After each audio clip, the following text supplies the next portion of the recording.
또 미녀 전문가 있으시죠? 투자자문 자산관리 선임연구원 변서은 컨설턴트 모셨습니다. 어서 오십시오. 네, 안녕하세요. 투자자문 자산관리 컨설턴트 변서은입니다. 오늘도 속 시원하게 팩트와 대처 방안까지 잘 전달해 드리겠습니다.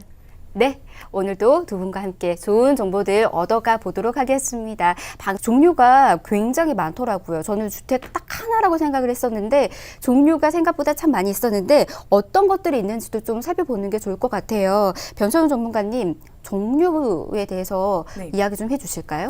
네, 어제 방송에서도 말씀드렸듯이 지금 아파트 투자가 어려운 시장이다 보니까 이 수익형 부동산에 관한 관심이 높아지고 있는데요. 오늘은 또 특별히 수익형 부동산으로 떠오르는 상품도 소개해 드릴 예정이니 방송 끝까지 봐주시고요. 이 임대 수익형 부동산에는 오피스텔과 도시형 생활주택, 그리고 수익형 호텔, 상가 등이 있습니다. 이 부동산을 취득하는 목적은 거주나 투자로 나뉘는데 이 주거용으로 단독주택 같은 부동산은 비교적 단순하고 쉬운 투자의 대상으로 투자를 처음 시작하는 초보들에게 좋고요. 그리고 상승기에 샀다가 다시 되팔아도 이익을 볼 수 있지만 요즘 같은 시기에는 가능한 한 오래 보유하는 것이 유리합니다.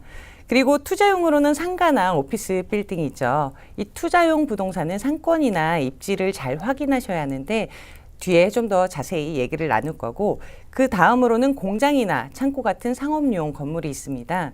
이 투자 규모로는 주거용이나 상가보다 큰 규모지만 임대 수익이나 시세 차익을 다 볼 수 있다는 장점이 있는 상품입니다. 네, 그 안에서도 꼼꼼히 살펴봐야 되지 않을까 싶은데요. 변서은 전문가님도 뭐 하고 싶은 말이 있었던 것 같아요. 그렇죠? 네, 저도 이제 박승용 전문가 네. 의견에 이제 살을 좀 붙이자면 이 모든 부동산은 사람처럼 태동기, 성장기, 성숙기를 거칩니다. 최근 공실로 몸살을 앓고 있는 이 위례 신도시나 동탄 2기 신도시, 이 세종시 등에서 신규 상가에 실패하시는 이유는 이러한 신도시의 성장 주기를 고려하지 않고 묻지마 투자를 하기 때문인데, 신도시 상가는 인구가 다 찰 때까지 한 3, 4년은 기다려야 하는데 이 여윳돈으로 하시는 분들은 뭐 크게 상관이 없지만 대출 받아서 이자 갚아 나가면서 임차 들어오기 기다리시는 분들은 정말 피가 마르죠. 답답하죠. 네, 그래서 이런 분들은 이 신규 상가보다는 상권이 성숙된 지역을 고르는 것도 대안입니다. 네, 여러분들께서도 이 말을 좀 종합해 보자면은 입지 분석도 수익형이지만 꼼꼼히 나가셔야 될 것 같고요. 어떤 호재들도 기다리고 있는지 그런 호재 분석까지도 하셔야지만이 좀 더 안정적이다라는 거 잊지 마시기 바라겠습니다. 자, 근데 이 수익형 부동산 중에서도요, 투자자분들 사이에서도 좀 인기를 끌고 있는 그 투자처들이 좀 있다고 하더라고요. 어떤 것들이 있을까요, 변서은 전문가님? 먼저 수익형 부동산 하면 다들 임대 수익과 시세 차익을 볼 수 있는 곳을 원하시죠. 혹시 수익형 호텔 광고 좀 보셨나요? 지나다니시다가 뭐 수익률 10% 보장. 아, 이런 제가 안 그래도 요런 비슷한 거를 봐가지고 여쭤보려고 네네. 그랬었어요. 아, 그쵸. 제가 놀러 가는 혹하죠.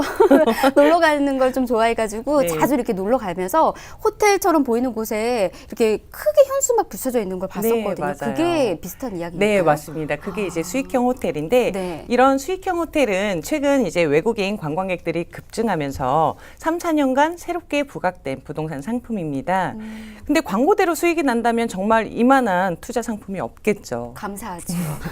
네, 문제는 네. 호텔 운영사가 늘 꾸준한 수익을 낼 것이냐 하는 점인데, 바꿔서 말하면 이 손실이 발생했을 때도 수익을 보장해 줄 것인가를 생각해야 합니다. 이 수익률 보장 기간은 일단 5년 미만이고요. 그리고 보장 금액은 이미 분양가에 포함되어 있다고 보시면 됩니다. 제 고객 중에 이제 강남에 누구나 다 아는 레지던스 호텔을 2010년에 두 채를 12억에, 그러니까 채당 6억이죠. 네. 분양받으신 분이 계시는데 네네. 이 처음 약속한 임대 수익도 안 나오고 그래서 이제 팔아달라고 시세를 보니까 지금 채당 얼마인지 예상되시나요? 6억이었으니까 그래도 조금 6억 올랐을까요? 비슷하게 7억까지는 오르지 않았을까요? 지금 3억 중반 정도로 반토막 났어. 반토막이 어떡해. 났습니다. 네.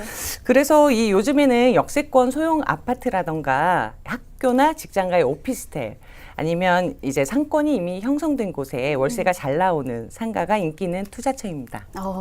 정말 이 호재들이 어떤 것들인지 그리고 앞으로의 탄탄하게 입지를 자랑하는 곳인지 이런 거 분석을 꼭 해야지만이 후회하지 않고 그리고 또 성공적인 투자까지 이어갈 수 있지 않을까 싶습니다. 상가의 경우에서도 여러분들께서도 좀 전략적으로 공부를 하시면서 세워 나가셔야 되지 않을까 싶습니다. 근데 변소연 전문가님, 네. 이 최근에 상가 투자 자체가 답답한 부동산 시장에서 좀 이 부동산 시장을 좀 타파할 수 있는 어려운 시장을 타파할 수 있는 그런 지름길이다, 뭐 대안이다 이렇게들도 이야기하고 있으시더라고요. 네. 좀 비슷하게 생각하시나요? 네, 이 상가가 쥐구멍이 될 수도 있습니다. 대안이 될 수도 있다는 얘기인데 네. 특히 은퇴하신 분들에게는 안정적인 임대 수익을 얻을 수 있는 부동산 상품으로 주택보다는 규제가 덜한 상가는 대출이 많이 나오기 때문입니다.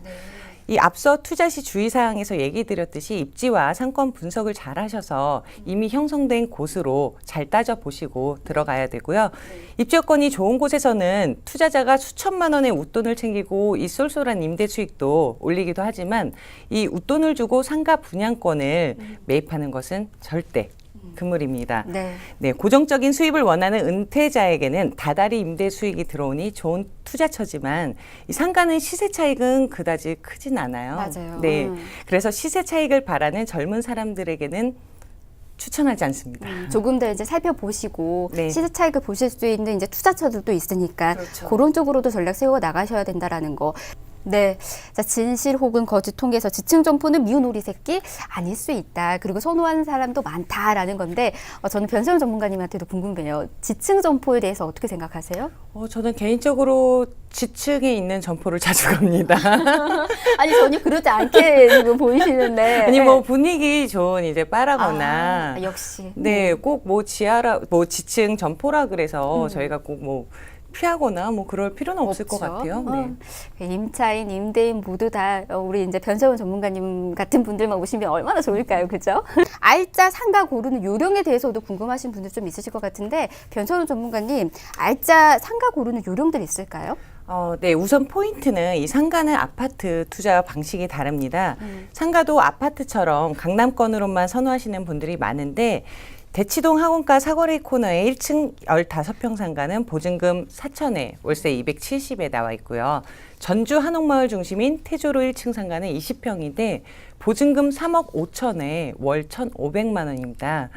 그 차이는 이 지역이나 배우 상권이 아닌 전국 상권이라는 점인데요. 이 부동산에서는 첫째도 입지, 둘째도 입지, 셋째도 입지, 입지가 제일 중요하지만 상가에 있어서는 상권이 제일 중요합니다. 이미 상권이 형성된 아파트 단지 내 상가나 스트리트형 상가는 괜찮지만 아직 인구가 차지 않은 신도시형 상가는 잘 알아보셔야 합니다. 특히 이 상가는 분양가나 임대료 모두 거품이 끼기 쉬운데 이 개발에 대한 과도한 기대감으로 분양가가 처음부터 부풀려져서 임대료도 시간이 갈수록 오르기는커녕 낮아지는 일이 수두룩합니다. 상권의 활성화 속도가 기대만큼 빠르지 않은 데다가 거품이 빠지기 때문인데 요즘 신도시에서 1층 상가도 임차인을 찾지 못해 비어있는 곳이 많습니다. 이 분양가에 맞춰서 임대료를 책정하려다 보니 임대료가 터무니없이 너무 비싸서 세입자가 입주를 꺼리기 때문입니다. 물론 신규 상가를 분양받는다고 모두 실패하는 것은 아닌데요. 그래서 전문가의 상권이나 입지 분석도 꼭 필요합니다. 네, 변소연 전문가님은 어떻게 보세요? 앞으로의 미래? 네, 일단 세 가지로 간략하게 정리할 수가 있는데요. 이 첫 번째, 상가는 입지보다 상권이라고 제가 말씀드렸죠. 이 상권을 먼저 따져보셔야 하고요. 네. 두 번째, 신도시 상가는 오래 기다려야 한다. 인구가 찰 때까지. 그러니까 이 여유 있는 분 아닌 이상은 신도시 상가보다는 조금 상권이 형성된 곳에 들어가시는 게 좋고요. 네. 이 세 번째, 임대 차익과 시세 차익. 이 두 마리 토끼를 다 잡을 수 있는 투자처를 찾으시면 좋습니다.